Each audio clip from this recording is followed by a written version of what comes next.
Imagine spending thousands of dollars to fly across the world for the biggest football tournament on the planet. You book the flights, sort the hotel, wear your colors, bring your flag, the same flag you've taken to every game for the last 10 years. And then, before you even find your seat, a stadium steward walks up to you and takes it away. That's exactly what happened to England fans at Dallas Stadium on June 17th. And it wasn't just England, it wasn't even just one match. This is a pattern that's been building quietly across FIFA World Cup 2026, and now it's exploding into full public view. But here's the thing, while paying supporters were having their flags confiscated, something else entirely was reportedly happening on the other side of those same barriers. People without valid tickets were allegedly walking straight into the stadium, through gaps in the barriers, past volunteers who, according to eyewitnesses, weren't stopping anyone. So the fans who paid, who followed the rules, who bought the tickets, who flew thousands of miles, got their flags taken, and some people who paid nothing apparently just strolled in. If you care about football, about fans, about what this World Cup is supposed to represent, then stay with me, because this story says a lot more about FIFA 2026 than just one bad night in Dallas. If you haven't subscribed to the channel yet, now's a great time. We cover every major story coming out of this World Cup, and trust me, there's plenty to cover. Let's start with what actually happened at Dallas Stadium on the 17th of June. England were playing Croatia in their Group L opener. Thousands of Three Lions supporters made the trip to Texas. Many of them carried flags, St. George's crosses, flags bearing the names of their hometowns, the kind of banners that have been a visible part of English football culture for decades. But Dallas Stadium had other ideas. The England Supporters Club had reportedly been warned in advance by stadium officials that fans would not be permitted to hang flags over the LED advertising boards lining the pitch. Only small flags meeting specific fire resistance standards were technically allowed, and anything larger required prior approval that most ordinary fans simply didn't know they needed. One supporter described the situation as a joke, given how much they had spent just getting to the United States. Others found themselves in lengthy arguments with stewards before eventually handing over flags they'd brought all the way from home. As a compromise, FIFA said fans could hang flags in designated areas high in the upper tiers, far from the cameras, far from the pitch, essentially invisible. FIFA's official explanation was that the restrictions exist for safety and security reasons. The argument is that digital LED signage around the pitch needs to remain visible because it can be used to transmit emergency instructions during a match. That's not an unreasonable rule on paper, but here's where it starts to fall apart. The same thing had already happened days earlier at the very same stadium. During a match between the Netherlands and Japan, flags were taken from fans of both nations by local stewards, and those fans had experienced no such problems at other venues across the United States, not in Los Angeles, not in New York, not in any other host city, just Dallas. Ronan Ivan, the executive director of Football Supporters Europe, who was actually present at the Netherlands versus Japan game, put it plainly. He said it was inconsistent with FIFA's own rules and regulations, and inconsistent with what was allowed at previous tournaments. He added that it was hard to understand what the actual policy was and what was simply local staff making things up as they went along. That is the core problem. FIFA has rules, but those rules appear to mean different things depending on which stadium you walk into, which steward you encounter, and perhaps which match is being played. And if you think this sounds familiar, it should. This is not the first time FIFA's relationship with fan culture has come under fire. At the 2022 World Cup in Qatar, fans faced strict restrictions on alcohol, LGBTQ+ symbols, and certain political expressions. Some of those decisions were widely criticized, but were at least consistently applied within a single host country under a unified regulatory framework.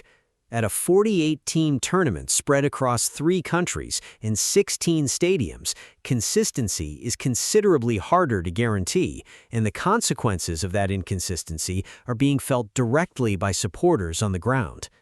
If you're finding this analysis useful, subscribe to the channel. We break down every major storyline as it happens throughout this tournament. Now let's talk about the second issue, because this one is arguably more serious than the flags. England fans leaving Dallas Stadium after the match, a 4-2 win over Croatia, which should have been a joyful occasion, were speaking to journalists about something that troubled them far more than any confiscated banner. Multiple supporters told reporters that people without valid tickets had entered the stadium during the game. One fan described it directly to the Daily Mail. They said there were large gaps at the side of the ticket barriers. They said people were just walking through. And the volunteers managing those checkpoints, they noted, were not in a position to stop anyone. FIFA's response was swift and firm. The governing body denied that any such incident occurred. But the fan accounts were detailed and consistent enough that major English news outlets reported them extensively. And the broader question they raise is one that goes well beyond one match in Dallas. This is a World Cup with over 6 million fans expected to pass through stadium turnstiles across 16 venues in 3 countries. Security has been one of the most heavily discussed aspects of the entire tournament since the early planning stages, and for good reason.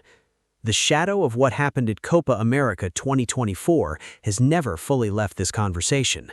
At that tournament's final at Hard Rock Stadium in Miami, thousands of ticketless fans breached the perimeter, overwhelmed checkpoints, and caused a dangerous crush at entry gates. The match was delayed over an hour. The incident forced FIFA and CONMEBOL into an extensive review. Part of what came out of that review was a clear acknowledgement that real-time detection and response at stadium entry points needed to improve significantly. Billions of dollars have been committed to security at this World Cup. FIFA's own operational grants, combined with federal preparedness funding, counter-drone budgets, and individual state and local security allocations have pushed total spending past $1 billion. And yet, if the accounts coming out of Dallas are accurate, basic perimeter control at one of the tournament's flagship venues may have failed on one of the most watched nights of the group stage. There's an important distinction to make here. A fan slipping through a gap is not the same as the chaos seen in Miami. We're not talking about a dangerous crush or a coordinated breach, but the principle matters enormously. Paying supporters spent thousands of pounds and dollars to be there. They went through every official channel. They followed the rules. The rules, in at least some cases, were not applied equally, and some who didn't follow any rules appear to have faced no consequences at all.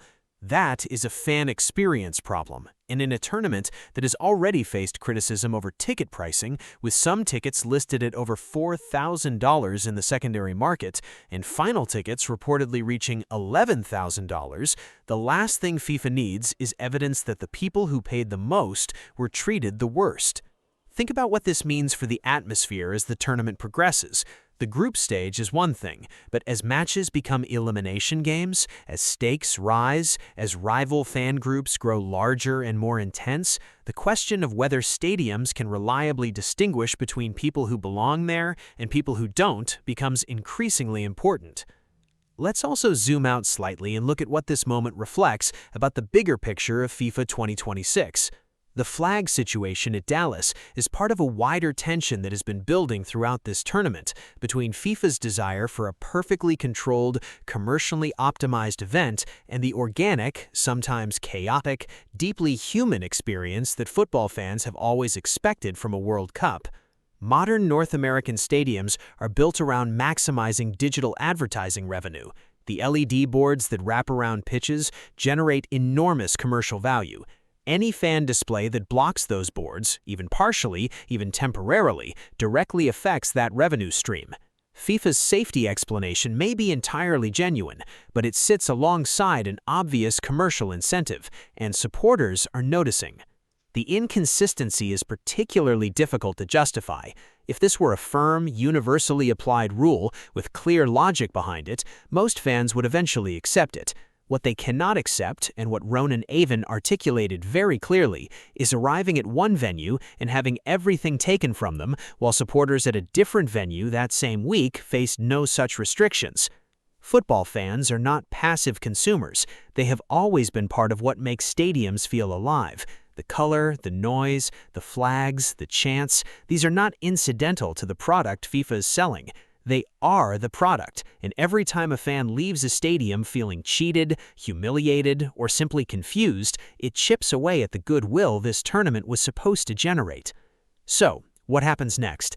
FIFA has been put firmly on notice. Supporter groups, journalists, and broadcasters have all picked up on these issues. There will almost certainly be pressure on the governing body to clarify and standardize flag policies across all remaining venues before the knockout rounds begin. On the security side, FIFA will likely maintain its denial regarding the Dallas situation while quietly reviewing whether entry procedures need reinforcing at venues where concerns have been raised.